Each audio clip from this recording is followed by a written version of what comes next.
Les villes concentrent aujourd'hui plus de la moitié de la population mondiale et produisent environ 80% de la richesse mondiale. Environ 70% de l'énergie consommée et plus de 70% des émissions de dioxyde de carbone est également le fait des territoires urbains. En France, les territoires urbains au sens large, couronne périurbaine comprise, abritent plus de 80% de la population et consomment ou représentent l'essentiel de la consommation énergétique nationale. Les enjeux énergétiques sont donc particulièrement aigus en ville et les politiques d'aménagement urbain ont donc un rôle essentiel à jouer en matière de transition énergétique, notion qu'on peut définir comme le passage d'un système reposant essentiellement sur l'utilisation d'énergies fossiles et fortement émettrices de gaz à effet de serre, que sont le pétrole, le gaz, le charbon, à un mix énergétique valorisant davantage les énergies renouvelables et l'efficacité énergétique. Quelles sont donc les solutions envisagées et les projets mis en œuvre pour intégrer les énergies renouvelables aux espaces urbains et participer ainsi à un développement urbain plus durable ? La première piste qui est explorée en la matière, dans le cadre de la ville intelligente, c'est le développement de réseaux électriques intelligents. Alors, la notion de Smart City désigne l'intégration des technologies de l'information et de la communication à l'urbanisme, en bref, une ville connectée. Les réseaux électriques intelligents qui sont développés dans ce cadre vont se donner pour objectif de connecter ou d'interconnecter l'ensemble des utilisateurs qui sont aussi parfois producteurs d'électricité afin de mieux gérer la consommation, la livraison et la production d'électricité. L'ensemble des sites de production décentralisés et multipliés sont donc mis en réseau. L'énergie ainsi produite est mise en partage sur le réseau et distribuée en fonction des besoins en temps réel des utilisateurs. C'est ce qui fait dire à l'essayiste américain Jeremy Rifkin que les smart grids seraient en quelque sorte l'Internet de l'énergie. Alors, le réseau électrique intelligent permet donc de produire de l'électricité et de la redistribuer en fonction des besoins et d'ajuster en temps réel l'offre et la demande tout en intégrant la production d'énergie renouvelable. Plusieurs configurations peuvent permettre le développement de réseaux électriques intelligents. Tout d'abord, ça peut se faire dans le cadre de quartiers urbains préexistants. C'est ce qui se fait à Nice, par exemple, avec le projet Nice Grid, qui est un démonstrateur de quartier solaire intelligent dans lequel, donc sur la commune de Carros, en périphérie ouest de Nice, 200 foyers volontaires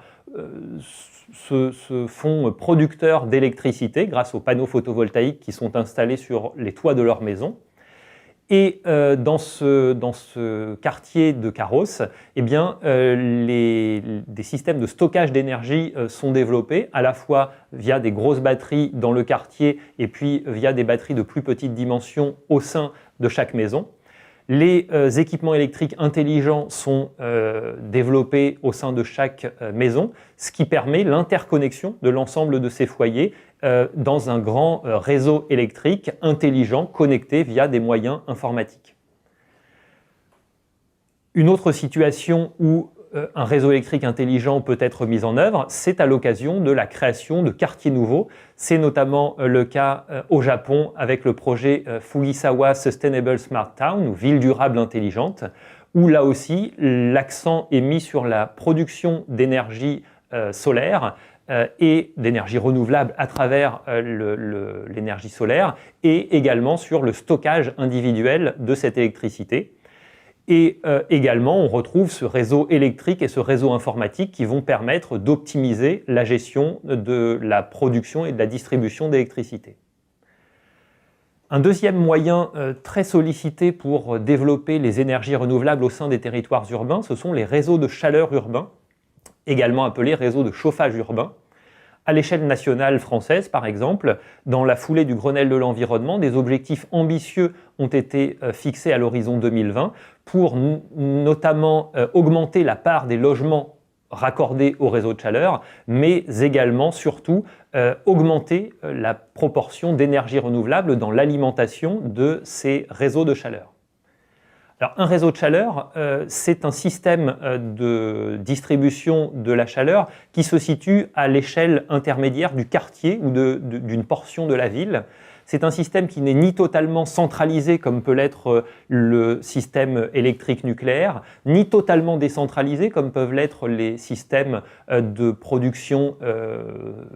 solaire individuelle, mais du coup qui va, grâce à une unité de production de chaleur, distribuer la chaleur nécessaire à un ensemble de bâtiments via un réseau primaire, des sous-stations et un réseau ou des réseaux secondaires à des bâtiments aussi bien logements que bureaux, que bâtiments publics, etc. Les réseaux de chaleur, depuis les années 2000, vont privilégier une alimentation via des énergies renouvelables. Les réseaux de chaleur se sont développés au cours du XXe siècle en fonction des grandes étapes de l'urbanisation, mais la nouveauté, c'est ce recours croissant aux sources d'énergie renouvelables dans leur alimentation.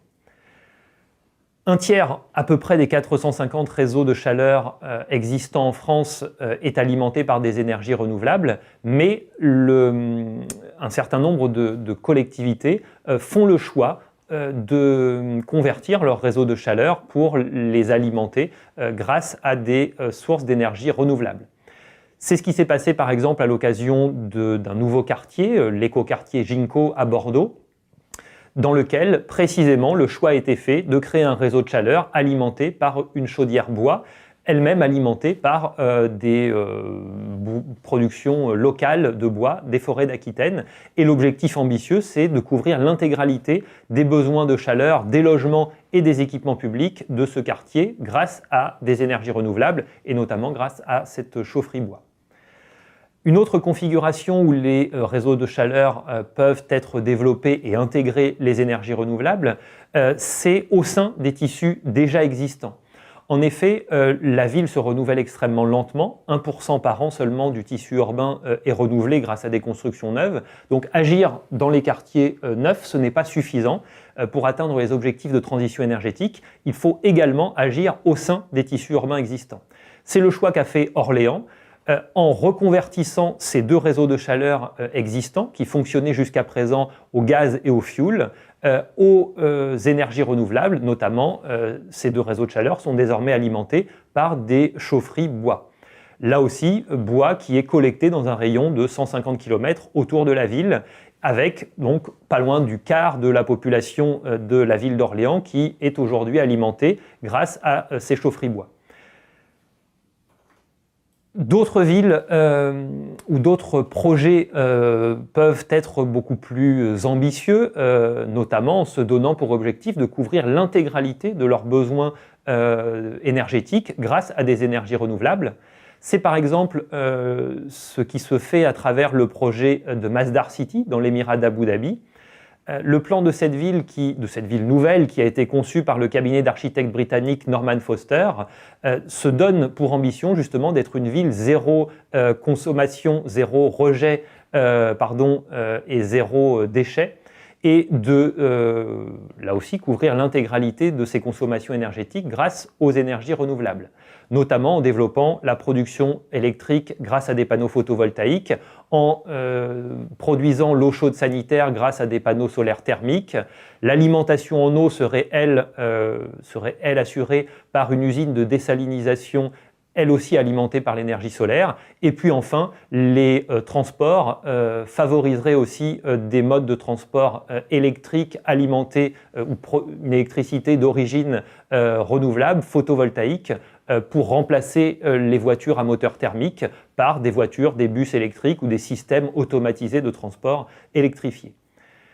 Un certain nombre de villes existantes, au-delà de ces projets très ambitieux et un peu prométhéens de villes nouvelles, eh bien, un certain nombre de villes existantes se donnent pour objectif d'accroître fortement la part des énergies renouvelables dans la couverture de leurs besoins. C'est par exemple le cas de Thisted au Danemark, qui est une structure intercommunale qui regroupe 11 villes et qui a développé à partir des années 1980 une ambitieuse politique de développement des énergies renouvelables qui a donné des résultats assez spectaculaires puisqu'aujourd'hui l'intégralité de la consommation électrique de cette structure intercommunale est couverte par les ENR, notamment grâce à l'énergie éolienne. Et puis 85% de la production de l'énergie nécessaire au chauffage des 46 000 habitants de cette structure intercommunale est couverte là aussi grâce aux énergies renouvelables et en particulier grâce à l'incinération des déchets. Et puis le deuxième exemple qu'on peut donner de ces collectivités qui développent des politiques ambitieuses en matière de développement des énergies renouvelables, c'est la communauté d'agglomération de Perpignan, puisque celle-ci a signé en 2008 une convention cadre avec l'État visant à faire de Perpignan, à l'horizon 2015, la première ville à énergie positive 100% renouvelable d'Europe. Ces objectifs ambitieux sont passés par le développement d'énergies renouvelables de différents types sur le territoire de cette intercommunalité, à la fois le développement de parcs éoliens, mais aussi de parcs photovoltaïques, aussi bien au sol que sur les toits des bâtiments, notamment sur les toits du marché d'intérêt national Saint-Charles ou sur les toits de la nouvelle gare TGV de la ville ou du nouvel hôtel d'agglomération. Et puis également, ça passe par la valorisation d'énergie, la valorisation, disons, de l'énergie tirée d'une usine d'incinération des ordures ménagères. Donc on le voit à travers ces différents éléments qui ont été évoqués, les liens sont extrêmement étroits entre les enjeux urbanistiques et les enjeux énergétiques, et cela implique la nécessité d'une réflexion qui soit coordonnée entre la transition énergétique et l'aménagement urbain.